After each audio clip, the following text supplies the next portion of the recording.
All right, coming up next, it's a heavyweight collision between Alexander Gustafsson and Jon Jones.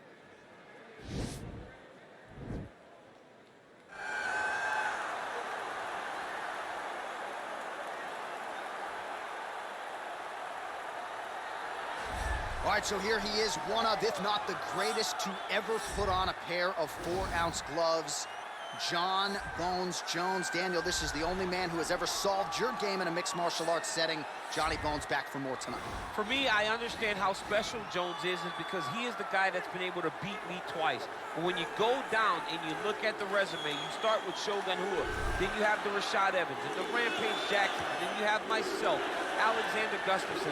It is a list of Hall of Famers that not many people can match when they say match your resume against mine. Jon Jones is a special talent, and he has shown that every time he has fought the very best the UFC has to offer. You put it well. In terms of the strength of schedule, I think he has the best resume of any UFC champion of all time.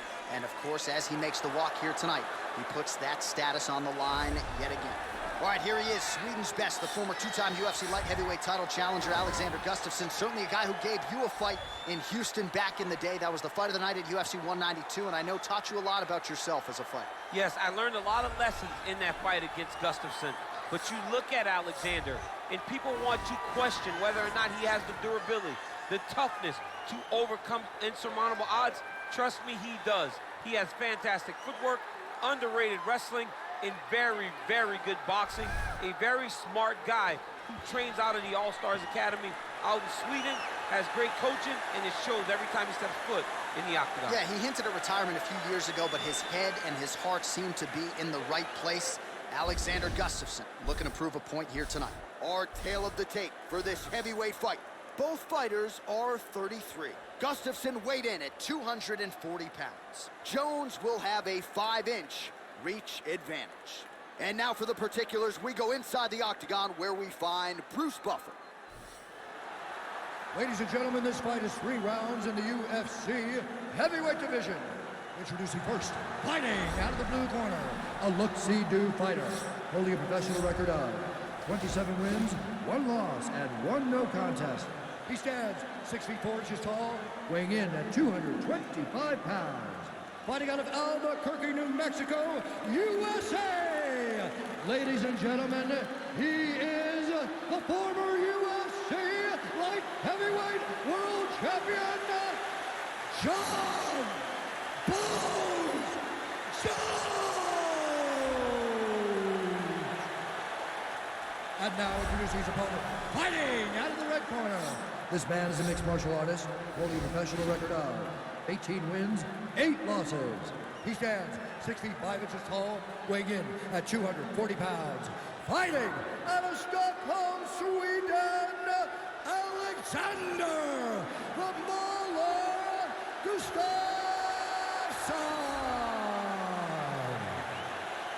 And when the action begins, our referee in charge, Yves Lavigne.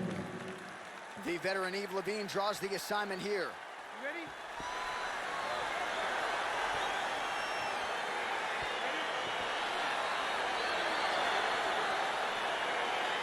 All right, here we go, round 1, Jon Jones versus Alexander Gustafsson, and if anybody can talk about both sides of this matchup, DC, it's you. Your thoughts on their third meeting here tonight? Gustafsson has to make some adjustments. In the second fight, he looked a little bit lost. He looked as though he allowed Jones to make the necessary adjustments that he needed to make. Now he's down 0-2. Motivation will not be enough. His full skill needs to be on display in this rematch. All right, so he postures up here and now figures to rain down some ground strikes. Yeah, the ground and pound will be aplenty from this position. All right, so inside the open guard of his opponent, you got to be careful playing around for too long here on the ground with this guy. Right now, it looks like he may be trying to set up an arm triangle choke. He needs to secure the left arm, push it across, and secure it with his head. There he is. He's moving to the finishing position. Now watch, he goes parallel, right? That's his opponent when it's time to finish. Getting tighter.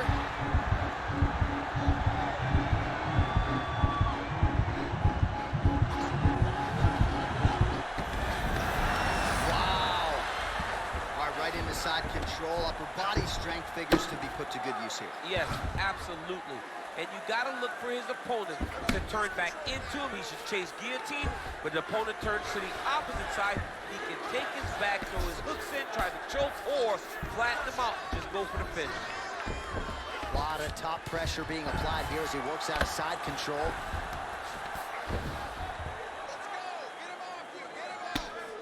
Oh, his opponent squirming like a fish out of water now. The ground and pound is on point. This could very well be the beginning of the end. This could be the beginning of the end.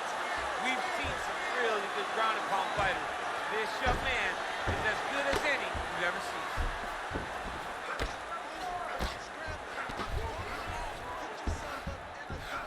Well, anytime you are in a ground fighting situation with this fighter, you're potentially playing with fire.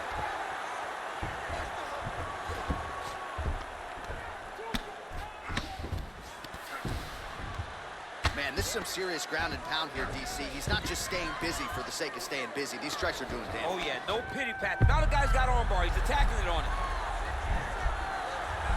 He's going to attack armbar here. You got to recognize that when a guy starts to put his feet on your hips, you got to move him. And this might just be a matter of time.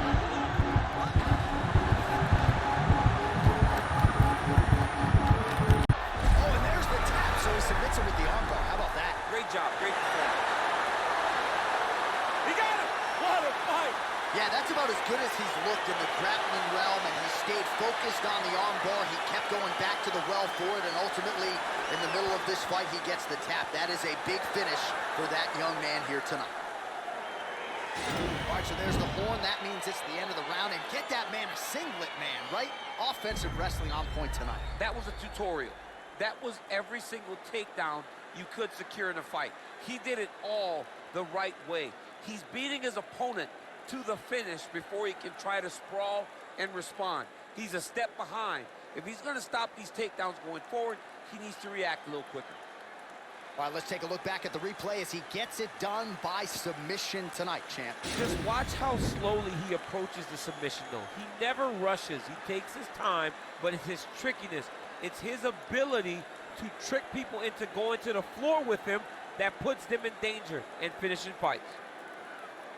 Ladies and gentlemen, referee Yves Lavigne has called a stop to this contest at 4 minutes, 28 seconds in the very first round, declaring the winner by tap out due to an armbar, John Jones! All right, so there he is, all smiles, and rightfully so after he gets the job done by submission tonight. You told me off the air before the fight that he was going to submit him, and that's exactly what happened, man. I mean, you know, this guy has such a great submission game that you cannot lay in his guard. And his opponent is known to lay in the guard. He made him pay for it tonight, got the submission victory.